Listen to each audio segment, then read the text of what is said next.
Greetings. My name is Tom Banchoff. I'm a professor here at Georgetown University and a member of our Culture of Encounter and the Global Agenda project, a year-long effort to work through this important concept of Pope Francis and its implications theologically and politically in our world today. And I'm delighted to be joined by 5 members of the wider group for a reflection on an address given this past May at a project conference by Arturo Sosa, Superior General of the Society of Jesus. His address was entitled Encounter as a Dimension of Cultures and a Path to Peace. And you can find that address on the project website, as well as reflections by my 5 colleagues in written form. And we thought it might be fun and interesting to come together for a conversation to share the gist of those reflections in dialogue with one another. And I'm delighted to be joined by Julia Murelm-Permoser of the University of Innsbruck, Gemma Touloud Cruz of Australian Catholic University in Melbourne, Maria Clara Bingamer of the Pontifical Catholic University of Rio de Janeiro, Reverend Ludovic Lado of the Society of Jesus, of the Centre d'études et de formation pour le développement in N'Djamena in Chad, and Michael Rader of the Munich School of Philosophy. So as you can see, very international group. We are spanning many time zones. You can read more about colleagues and the other participants in our project on the website. And with that, let me turn it over to Julia to get us started. Yes, thank you so much, Tom. This is a pleasure to be here again together with everyone to discuss this very insightful essay and keynote speech that we heard in Rome last May. And what I really think, what I took the most out of this speech by Sosa was the idea that before we can reach a kind of intercultural understanding and acceptance of the other who is from a different culture, between nations, between cultures. There is a step that precedes that is crucial, which is reaching mutual understanding and reaching this kind of peace and encountering the other within our own cultures. And this to me seemed like an extremely timely insight that Sosa gave us, because today we have moved in a way from the clash of cultures to the culture war. We are now at a point in time when we are seeing many societies divided from within. And my own home country, Brazil, is a case in point of that, where social, societal, and political polarization have reached such levels also of affective polarization, that families sometimes break apart, that people cannot speak to one another anymore if they're in different political camps. And so this kind of, and that bears, of course, that's the breeding ground for then real conflict, right? Also for violence. And so that insight is what I took the most with me, that we need to make that first step of recognizing the other within our own cultures, and how to do that. The way that Sosa put it was also illuminating. The way to do that is to try to understand the perspective of that other from his or her own categories. Put yourself in their shoes and try to understand where they're coming from in terms of their thoughts. And only if we're able to do that, we're able to engage in a dialogue and we're able to have the real encounter. So that's for me sort of the essence of what I took in terms of really insightful and timely thoughts. That's also. Thank you very much. Gemma, let's turn to you now. Well, my main takeaway from Sosa's keynote address is his discussion on interculturality. I was particularly struck by the use of the story of the 2 disciples on the road to Emmaus. It's actually one of my favorite stories, and one of the lines that I always remember from that biblical stories, the 2 disciples saying, "Were not our hearts burning because of that encounter with Jesus, and that later on they also shared that encounter, their experience of Jesus with the other disciples. So my essay actually picks up on these relevance and complexities of intercultural encounters and suggests the historical Jesus as a model for such encounters. Well, we all know that when I say models, they're pretty much ideals, and we also have to recognize that ideals are not always the same, or they may be different with what's reality. So we're just using models as a framework, as a kind of a to offer us glimpses of what is that vision that we want. So for me, the first part of my essay, most of you are already familiar with that discourse, so I'm just going to jump to the heart of it, which is the discussion on Jesus, the historical Jesus, as a possible model for intercultural encounters. My main point really is that in the life story of the historical Jesus, he engaged in difficult but oftentimes transformational encounters with a broad spectrum of people in society, and it's not the Jewish society. So from those who may be considered as the elite or belonging to the mainstream society, like the centurion, Simon the Pharisee, or even Zacchaeus the tax collector. But many of the stories, many of the people in the Gospels where we find the accounts on the historical Jesus, of course, are those people who live on the fringes of society, including those that his very identity as a male Jewish rabbi would traditionally inhibit him from encountering on the basis of geography, on the basis of culture, religion, or even ideology. Jesus literally crossed borders, literally and figuratively, because he crossed Gentile regions. He traversed borderlands. And in these journeys, he encountered people like the Samaritan woman at the well, the Canaanite woman, or the Syrophoenician woman. And in many of these encounters, it's not easy, of course. He encountered difficulties. But as Julia said, which is the heart of her essay, is that he used categories that they can relate with, that they can understand, that to meet or get through people. So there are parables. He would use parables. He would use, in that discussion with the lawyer, he would use a discursive approach. Or he would use cultural patterns when they are useful, like the meal or the table fellowship. Even the disciples, the encounter with the disciples on the road to Emmaus, it was the meal. He ate with them. But then if the cultural pattern is hurtful, then he would also not use it, or at least criticize it, or try to kind of turn it around, like the story of the adulterous woman. He who has no sin be the first one to throw the stone. Okay, so he was challenging that practice of stoning someone to death if the offense is religious. Okay, so it's, in a way, it's a challenge to that practice.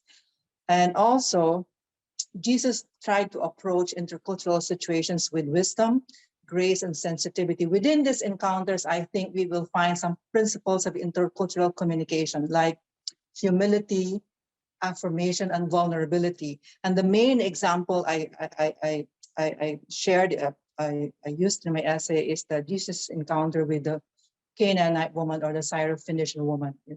This woman who approached Jesus, he's a Gentile. That means he is not one, or he does not belong to Jesus' community. She was asking Jesus to heal her daughter who was sick, and Jesus initially refused her really, by saying, because he believed as a Jew that of the preeminent role for salvation for the Jewish people. But then the woman challenged him, and in the process changed him. That the line, really, I did not put it in my essay, is that even the dogs eat the food that fall from the master's table. So I think this is at the heart of what would be, because Jesus was challenged and changed by that experience. And in there, we also saw humility. So the point really is that even if Jesus, the historical Jesus, his context is vastly different from 21st century realities, we can see glimpses of what it means to fully and deeply enter into encounter with people. And of course, he paid the price for it, like in the essay that Maria Clara talks about when one really fully and deeply engages into encounter, there may be a price to pay, and with Jesus, it's his life. So I think I'll end with that, Tom. Thanks you very much, Gemma, for that reflection. And it's a nice bridge, as you suggested, to Maria Clara's reflection. So over to you. Yeah, thank you, Gemma. Perhaps Father Sosa didn't state very much in this category of kenosis, but I think he described the movement. I think what I caught more from his speech is that to go towards the other and to make a really experience of encounter with the other person or the other culture, you have to make a kenotic movement, because you have to leave behind the convictions that is so common to you Western people, at least, that we have something to teach. We have something superior to give to the other, and to make for a real encounter to happen, you have to go disposed to listen, to learn from the other culture. And in my text, I give those two examples, recent examples here in Brazil and in Latin America. The first of the two, one British citizen, a writer, journalist, and the other, the indigenist, who devoted their lives to encounter the indigenous people and to learn with them and to learn through them how to defend them, and they were killed, barbarically assassinated. And the other are two Jesuits who incarnated very well what Father Sosa spoke. It is the vocation of Christianity from the beginning, I would say. Christianity was born enculturated, was born making this effort to go towards the culture of the other, or to receive and welcome the culture of the other, since the Apostle Paul. And then those two Jesuits incarnated that. They were there for years and years in this very poor region of Mexico. And well, they finally they welcomed in the parish someone who was being pursued by the drug dealers and very violent bands that are there, and finally they were killed together with them. So as Gemma reminded, that I say there is a price to pay when you really make an experience of going to the other, to make an encounter, mostly if it is with another culture, with another forma mentis, with another lifestyle, to be ready to enter this other culture, this otherness of the other person and the other culture, and to learn from it and to give, but also to receive a lot. I think it's the essence of the culture of encounter. And this, when this is intercultural and not only interpersonal, it expands what Pope Francis wants to teach and wants to make happen with the expression culture of encounter. Thank you. Thank you very much. Lado, over to you. Thank you very much. The point I try to, or the idea I try to kind of elaborate on in my essay, and which is, I mean, inspired by both Pope Francis' idea of healing failed human encounter, and then Father Sosa's idea of reconciliation as an important dimension of the culture of encounter. So I wanted to kind of deepen this idea by applying it to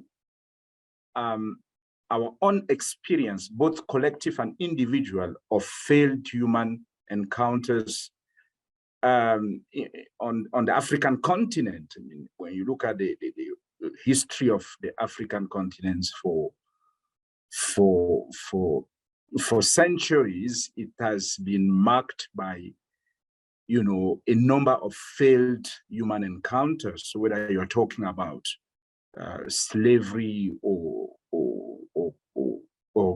colonialism, and even some of the current trends in globalization, there is a lot of violence involved, and that has actually wounded people at the collective and even personal level. So the question is, how do you walk the way of renewed encounters, as Pope Francis will put it? How do you heal and begin to trust again that more humane and, you know, and you could say peaceful encounters can occur? And this is not just between Africa and what you could call the West. It is also between African countries and even African ethnic groups within the same country. And so, because as you will know, in the recent history of Africa, violence has not only erupted between countries, but also within countries along ethnic lines and so on. So there's a lot of healing needed in those situations. So the idea here was basically to say, how do you rebuild trust, you know, in going forward, in trying to, you know, to trust that better relationships are possible, and that the current generations can actually move on. And the Pope is very clear indeed in his in chapter 7 of Fratelli Tutti, when he puts it in terms of moving on doesn't mean just forgetting as if nothing ever happened.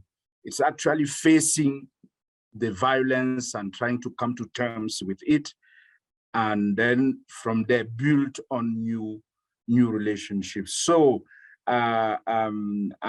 so just reading through the essays from other colleagues, I was, for example, very much, you know, interested by the way Michael, you know, he addressed the issue of power relationships in the post-colonial critique of current, you know, understanding of interculturality or multiculturalism and things like that. So, so it is very much in line with that aspect of it, bringing into the picture the way power relationships actually can distort human encounters, and how do we move on from there through processes of healing at the personal, but also at the collective level. So yeah, that's how I can summarize my small contribution. Yes. Thank you, Lado, and thanks also for creating a wonderful bridge to Michael and his reflections. So over to you. Yeah, thank you very much, Tom, and thank you to all the others and their inspiring essays. I have learned a lot from your essays, and I find it's a really good example for a culture of encounter itself. So I like it very much how we proceed with each other. So I just want to give two small considerations I tried to argue in my essay. The first thing is that I tried to put the considerations of Father Sosa to what I call the tradition of intercultural philosophy. So in intercultural philosophy, during the last 3-4 decades, a lot of philosophers and also other academics try to understand what could be a kind of mutual understanding within a culture and between the cultures. And I think this is very, very going similar, or have a lot of relations to what Father Sosa argues in his essay. And what seems to important for me, and also others already pointed out, but I just want to focus on it again, what seems to be important for me, that on the one hand, culture is always important for all people around the world. It's a kind of context which forms our way of life, our understanding of man, of humans, of God, of the world.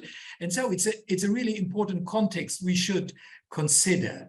But on the other side, we should also be aware not to fix the culture to one essence, to one fixed identity. Culture, it seems to be important, if we understand culture as a kind of culture of encounter, it's always a kind of process. It's not something static, not something homogeneous, but it's a kind of process.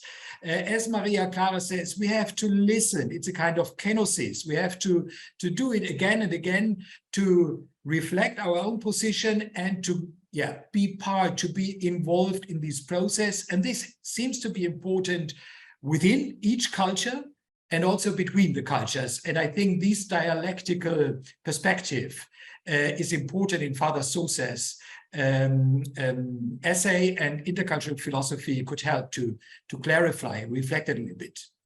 And the second point I want to focus, it's what Lado, what you just explained in your essay. I looked to the debates within the post-colonial discourses during the last 2 or 3 decades. And it seems to be important for me that those theorists try to understand that our reflections on what culture is, or what our cultural context is always a result of a historic process. So the colonial tradition doesn't stop with the independence movement in the different countries, but the colonial tradition is something which is going on in the minds, in our behavior, in political systems, in economic relations, also within maybe religious debates. And we have to be aware which kind of power asymmetries, with forms of exclusions, with forms of discrimination, we just, imply in our debate of the culture of encounter. I think both Father Sosa and of course Pope Francis, they both emphasize to look on those who are excluded, on those who are not heard enough. But I think for our understanding of what the culture of encounter could be in the future, it is really important always to ask if we are enough aware of those who are excluded, of those who are put to the margins, and to ask not if they are the others at the margins, but how they really could be heard enough in this intercultural mutual process. And I think in this perspective, I would like to push forward a little bit Father Sosa's argument to be aware of these forms of exclusions. Thank you. Thank you, all of you, for the remarkable reflections, the concise reflections on what are more elaborate essays, and also the way you've engaged with one another already in this conversation. We've been able to dig a bit into Father Sosa's theological grounding. Gemma, you were very strong on that. We finished with some more philosophical questions on his approach to intercultural encounter. With Michael, and you, Michael, you raised issues that Lado had raised as well, about power dynamics, structural inequality, historical legacies, and going through all of the presentations, I think, and through Father Sosa's speech, is a productive tension between different levels of analysis, the personal and the group. You pointed out, Julia, the importance of attentiveness to divisions within groups. And of course, Maria Clara, you gave a very inspiring example of the culture of encounter and action in the context of Brazil. So we've got a lot of different reflections we could build on. I think rather than pose a general question, I might throw it back to you. You've been listening. Julia, maybe you could get us started. Do you have any reflections on what you've heard? Yes, thank you, Tom. I would like to pick up on the last point, the idea of post-colonial thinking and how that might fit into what we are discussing. And I find this extremely interesting because it seems to me that this the encounter that Pope Francis is proposing and that Sousa expanded into this idea of the encounter happening at different levels, intra and intercultural, and the idea of dialogue and not teaching, but listening from the perspective of the other. That's really the opposite, the negation. Colonialism is the negation of that. Right. Colonialism is really the opposite of this type of encounter that we are talking about. It's an intercultural encounter. It's an encounter between two cultures, but where one denies the value of the other, where one imposes itself upon the other and does not precisely do this movement of trying to understand and value from the perspective of the other, use the cultural categories, as Gemma said, that are useful for mutual understanding. And today, you know, not only colonialism survives in frames of mind, as Mikhail has pointed out, but we also have, with the war in Russia and Ukraine, an instance of a kind of neo-imperial aggression, right? It's a kind of denial of the other's possibility of being an independent cultural entity. So I don't know if that pushes too far or brings us to a controversial topic, but to me, those reflections ring the bell also in terms of international relations and what we're seeing today, which is in many ways a continuation of a kind of colonial tradition, even though it might not be recognized as such. I see the war in Ukraine as reflecting also something of that. Thank you. On this post-colonial topic and its importance as a context for the cultural encounter, we see a sort of a paradox, right? That as the colonial era formally recedes further into the past, it's becoming even more contemporary. In fact, Father Sousa mentions that at the very beginning of his talk, and perhaps I'll turn to you, Lado, for reflection on this. He says, quote, "The structural injustice characteristics of current socio-political relations appears to be a legacy that the preceding historical epoch is leaving to the new one that is beginning." Does that resonate with you, Lado? Yes, I mean, definitely the issue of the issue of assuming post-colonial identities is a very complex one, because when you look at, even if you move from the international politic aspect of it to current political dynamics on the African continent today, I mean, the daily politics in Africa is still very much structured by violence, and which of course has its roots in that long history of trying to come to terms with a violent history. But there's a way one can say today that the first,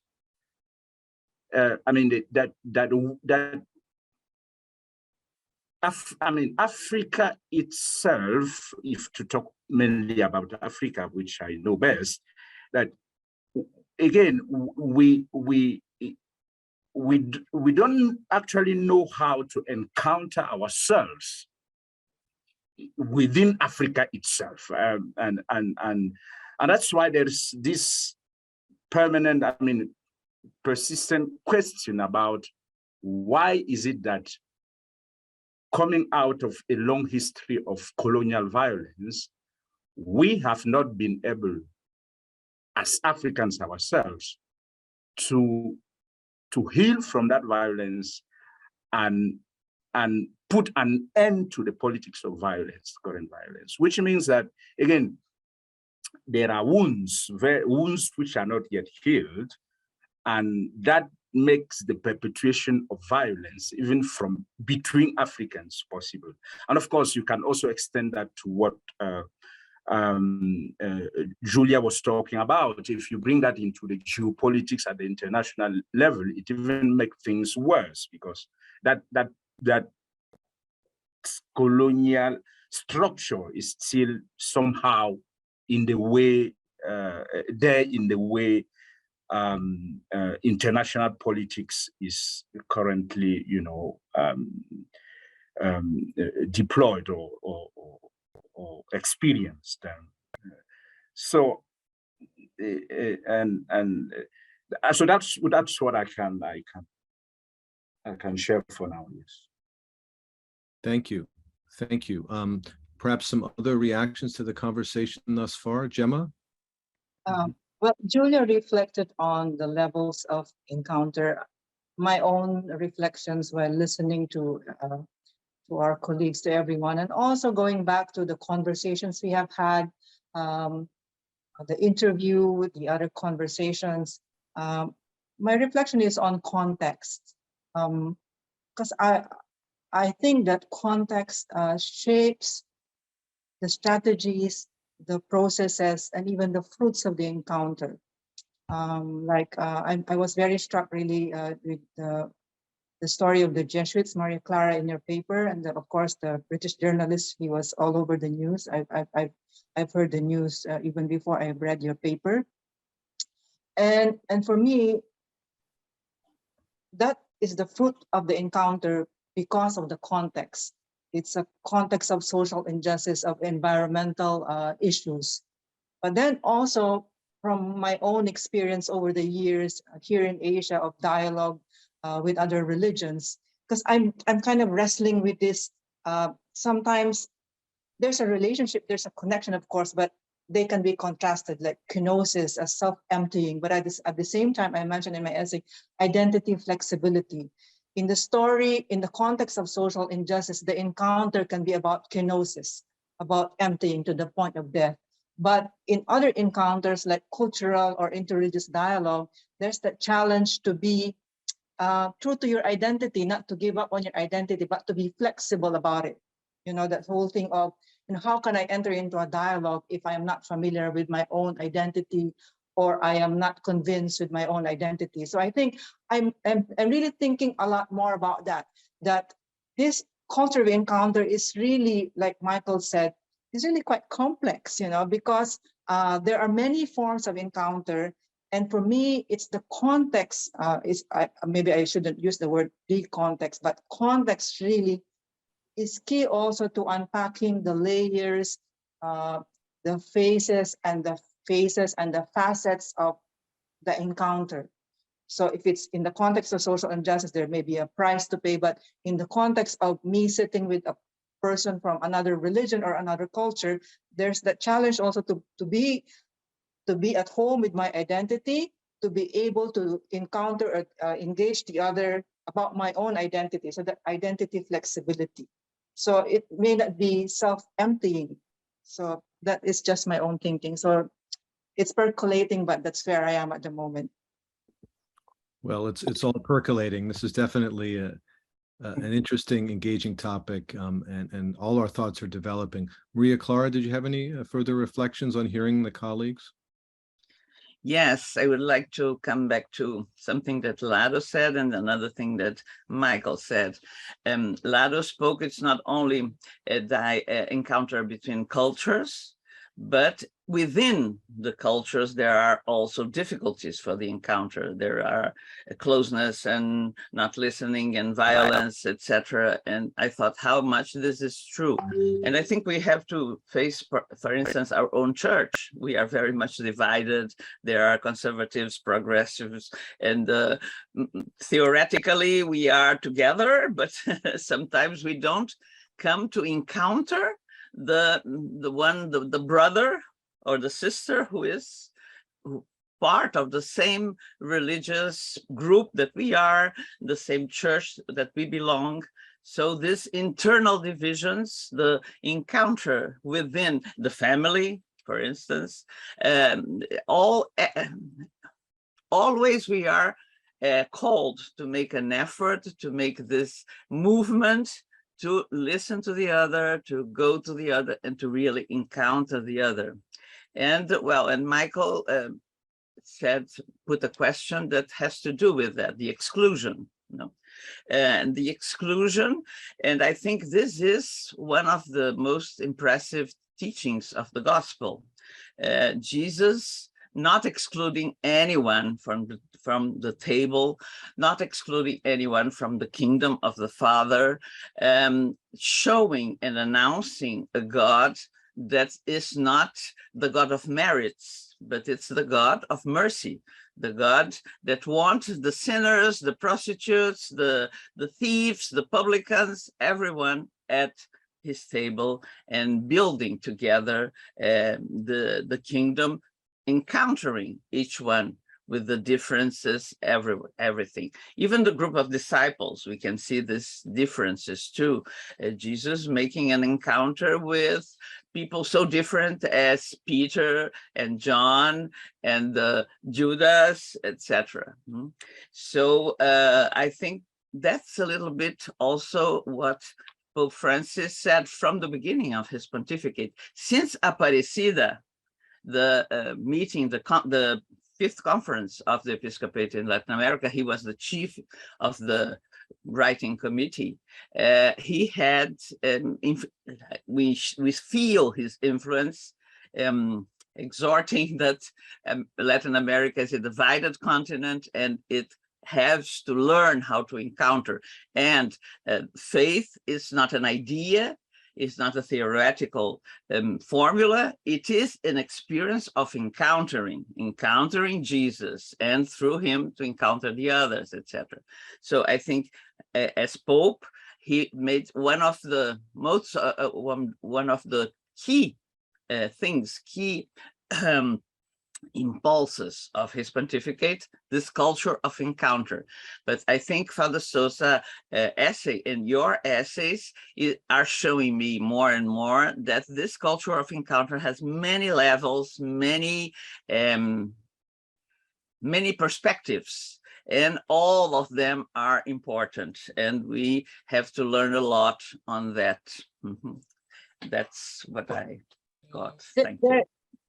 Thank you. There's an image that keeps coming to me, and I wanted to say that towards the end of my reflection earlier, is that to engage encounter is to be like water. This is probably a very Asian way of thinking, but even during the Hong Kong Revolution, you know, those protesters, they talk about being like water.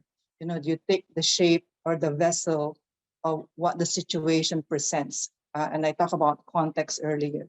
So that's on one end, but also for me, when it comes to water, I'm reminded of the expression like water on stone, because it's a long process, it's very conflictive, it's challenging. So it's like, you know, it's bit by bit, you chip at the edges. And